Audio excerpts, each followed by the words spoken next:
Bonsoir à tous et bienvenue à Perspective. Les Chevaliers de colon du Canada et des États-Unis sont à Baltimore, au Maryland, pour leur 136e Congrès suprême du 7 au 9 août.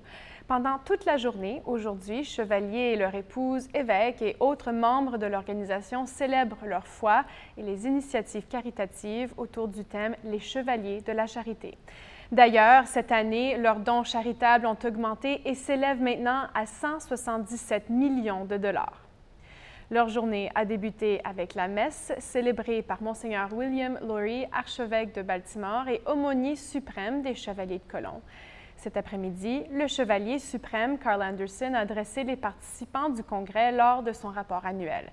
C'est l'un des points culminants de l'Assemblée où les chevaliers s'arrêtent sur les bienfaits de la dernière année. La télévision Ciel et Lumière est sur place pour couvrir les événements principaux du Congrès et vous pourrez revoir ceux d'aujourd'hui via notre site Web et nous reviendrons sur le Congrès en plus de détails demain. 1700 pèlerins en Bretagne ont participé au Trobraise, ou Tour de la Bretagne, du 30 juillet au 4 août dernier. Ils ont quitté Tréguier pour rejoindre Saint-Brieuc sur la côte nord de la Bretagne, une randonnée d'environ 60 km.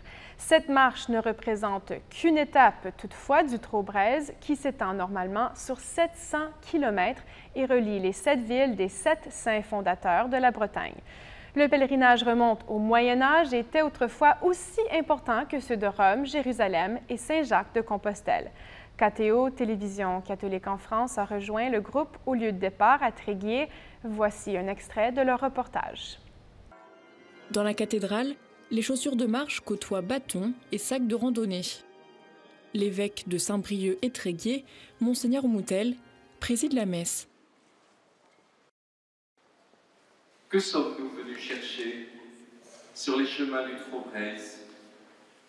C'est peut-être déjà pour vous une longue expérience, ou bien c'est la première fois. Vous êtes un peu néophyte, comme moi, un peu. Peu importe. La question est là de toute manière. La question du Seigneur Jésus à des disciples qui le suivaient. Que cherchez-vous? Qui cherchez-vous?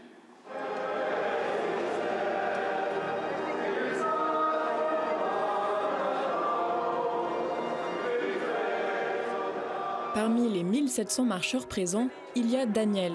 Elle en est déjà à sa 5e étape du Trobraise. C'est un moment spirituel et religieux, donc c'est un moment de fraternité.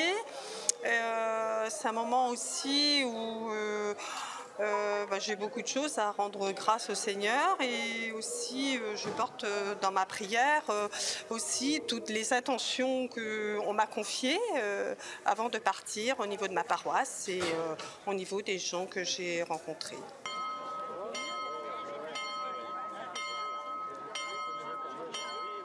Première pause de la journée à la chapelle Saint-Vautrum, un ermite breton.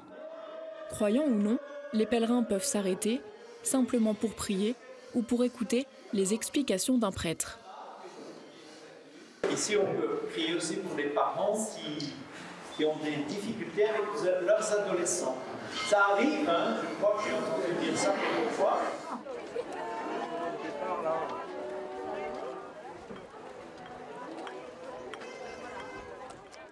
Donaldo, étudiant mexicain, découvre la culture bretonne. C'est une opportunité de bien connaître la culture française, la culture bretonne. Et ça me fait une expérience, des marches, c'est dur, mais c'est un peu comme Jésus-Christ quand il a passé du temps au désert. Ça me permet de me connaître plus à moi-même et connaître plus des gens qui sont avec moi.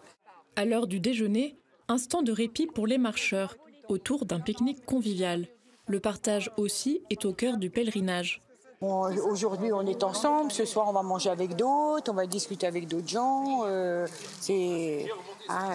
On écoute, on est à l'écoute des gens. Ce soir, quand on va dormir tous en collectivité, ça va être tellement marrant que c'est sûr que... c'est ça, quoi. C'est la vie en communauté. Voilà. C'est une autre vie, quoi. On oublie tout ce qu'on a à la maison et on marche. Voilà, c'est tout pour aujourd'hui. Merci d'être avec nous et à la prochaine.